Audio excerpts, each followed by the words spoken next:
Маргаушском районе на острове Амаксар чувашские археологи вместе с марийскими проводят масштабные раскопки. Там обнаружено захоронение, которое предварительно датируется X веком нашей эры. Прямо с острова репортаж Вероники Павловой. У него есть нож, у него есть копье и должны быть стрелы. Это характерный набор, скажем так, джентльменский, да, для мужчины этого периода. Сохранились и украшения, в частности, поясной набор, правда, бронзовые изделия от времени позеленили. Приковывают взгляд и серьга в области уха. Хотя, возможно, это был элемент головного убора, рассказывают специалисты. А этот воткнутый в землю втульчатый топор говорит о неком обряде. Судя по набору вещей, это захоронение X века. Пока что самое раннее на этом могильнике. Что здесь можно заметить первым делом? То, что могильники находятся в хаотичном порядке.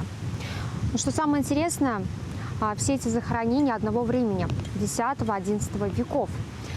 Почему так хоронили людей раньше, ученым предстоит еще выяснить. Как и то, представители какой народности здесь захоронены, поэтому и археологические раскопки два региона проводят совместно. Специалисты из МРИЭЛ в прошлом году забеспокоились, что на острове начали орудовать черные копатели. Пока не растащили все культурное наследие, решили изучить эту местность и предложили чувашским археологам присоединиться к работе. Хотя еще лет 20 назад наши специалисты проводили здесь исследования. В то время остров Амаксар был частью национального парка Заволжье. Тогда и удалось обнаружить эти жилищные западины. Мы видим характерную планиграфию поселения, характерную именно для волосовской культуры. Они занимали дюнные возвышенности, и их дома на самом верхушке этой гривы располагались и часто образовывали ряды. А лет 10 назад, когда возник вопрос, поднимать уровень Чебоксарского водохранилища или нет, чувашские археологи совместно с сотрудниками Марийского научно-исследовательского института определили границу культурного памятника. Место это было поставлено на госучет. Сейчас специалистам предстоит прояснить массу любопытных фактов. Например, из какого именно дерева сделаны колоды, в которых хоронили людей. Липа – священное дерево марийцев или чувашский дуб. Этот факт расскажет, чьи именно предки покоятся на острове Амаксар. Вероника Павлова, Дмитрий Макаров.